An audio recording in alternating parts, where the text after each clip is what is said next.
Episode ke-65, Bonus Chapter. Morgan masih setia menggerakkan tubuhnya di atas sang istri. Felicia hanya bisa menahan gejolak rasa yang sudah diambang pintu surga. Morgan semakin mempercepat tempo gerakannya, kala Felicia tidak berhenti menyebutkan namanya. Hal itu membuat Morgan semakin semangat dan hasratnya benar-benar baik. Felicia mendesah. Akhirnya dengan gerakan yang lebih cepat, Morgan kembali menaburkan benih di ladang subur milik sang istri, berharap bahwa kali ini akan hadir calon baby cantik di antara kelengkapan keluarga mereka. "Terima kasih sayang, aku sangat mencintaimu," bisik Morgan yang sudah ambruk di samping sang istri sambil mencium pipinya. Tidak lupa tangan Morgan juga masih asik bermain di dada Felicia. "Aku ngantuk," jawab Felicia sambil memejamkan matanya, menelusupkan wajahnya pada dada bidang sang suami. "Tidurlah, aku juga mau tidur sayang," ucap Morgan semakin mengeratkan pelukannya. "Mama, Papa!" Morgan dan Felicia terkejut ketika mendengar teriakan dari sang putra yang kini sudah berusia 5 tahun. Jidan menggedor kamar utama di mana Papa dan Mamanya baru saja memejamkan matanya, bahkan hampir saja terlelap. "Tuan Muda, jangan mengganggu Mama dan Papa, ini sudah malam. Sebaiknya Tuan Muda tidur lagi," pujuk babysitter Jidan. "Aku mau tidur sama Mama, aku mau Mama," rengek Jidan sambil menangis. Felicia mendengar putranya memanggilnya langsung bergegas bangun dan segera mencari piyamanya. "Jidan kenapa sayang?" tanya Morgan yang ikut duduk bersandar. "Sepertinya rewel lagi, pasti dia minta ditemani tidurnya, aku keluar dulu ya." Felicia mengecup pipi Morgan sekilas, kemudian berjalan ke arah pintu. "Sayang, kenapa nangis?" Felicia langsung mengambil Jidan yang sedang digendong oleh sang babysitter.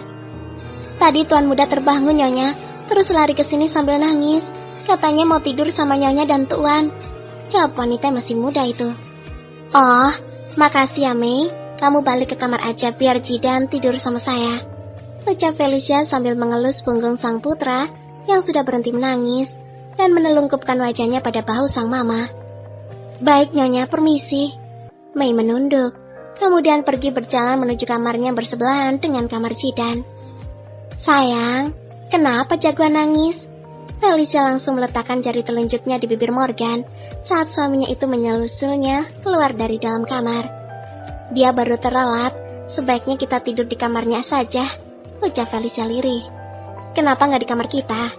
Berantakan, masih ada bekas kegiatan panas kita. Aku nggak mau Jidan tidur di sana." Morgan mengangguk, kemudian mengambil alih tubuh mungil sang putra yang sangat mirip dengannya itu. "Ayo, kita tidur bertiga di kamar Jidan," ucap Morgan merangkul bahu Felicia dengan tangan sebelah yang bebas. Beberapa hari kemudian, "Mah, aku mendapatkan kabar bahwa Veronica ditangkap polisi karena terbukti mengkonsumsi obat terlarang," ucap Morgan yang baru saja pulang. "Benarkah Veronica masuk penjara?" Felicia terkejut mendengar berita tersebut. Saudara tirinya itu memang semakin menjadi kelakuannya semenjak Papa Brandon meninggal.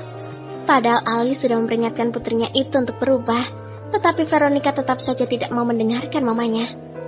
"Iya sayang, akhirnya berakhir sudah peran Veronica sampai di sini.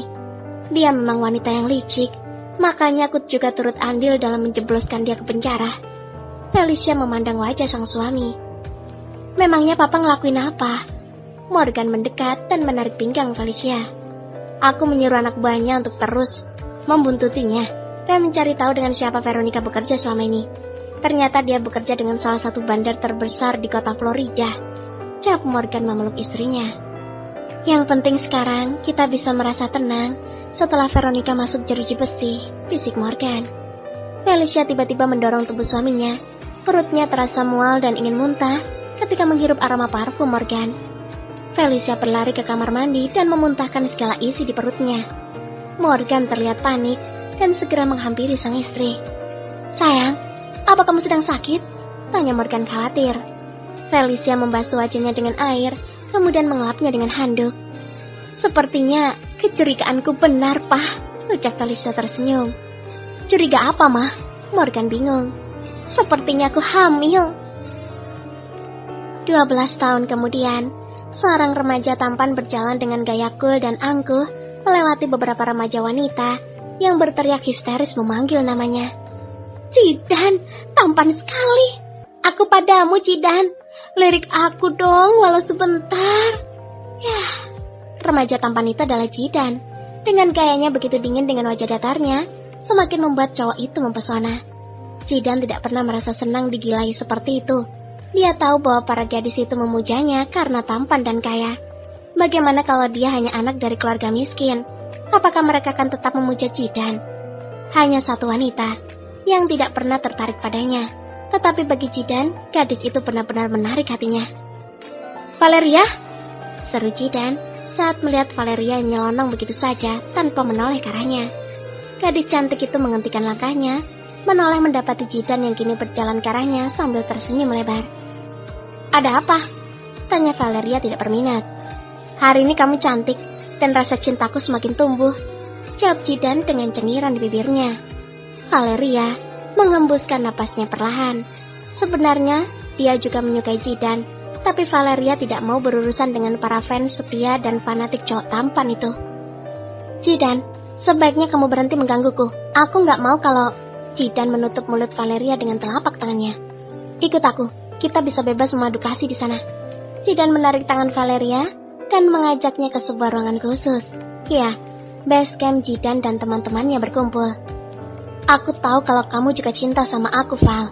Tapi, kamu selalu mengelak perasaanmu karena para cewek di luar sana kan? Ucap Cidan. Valeria menghela napasnya. Iya, kamu benar. Sepertinya kali ini Valeria harus menyerah.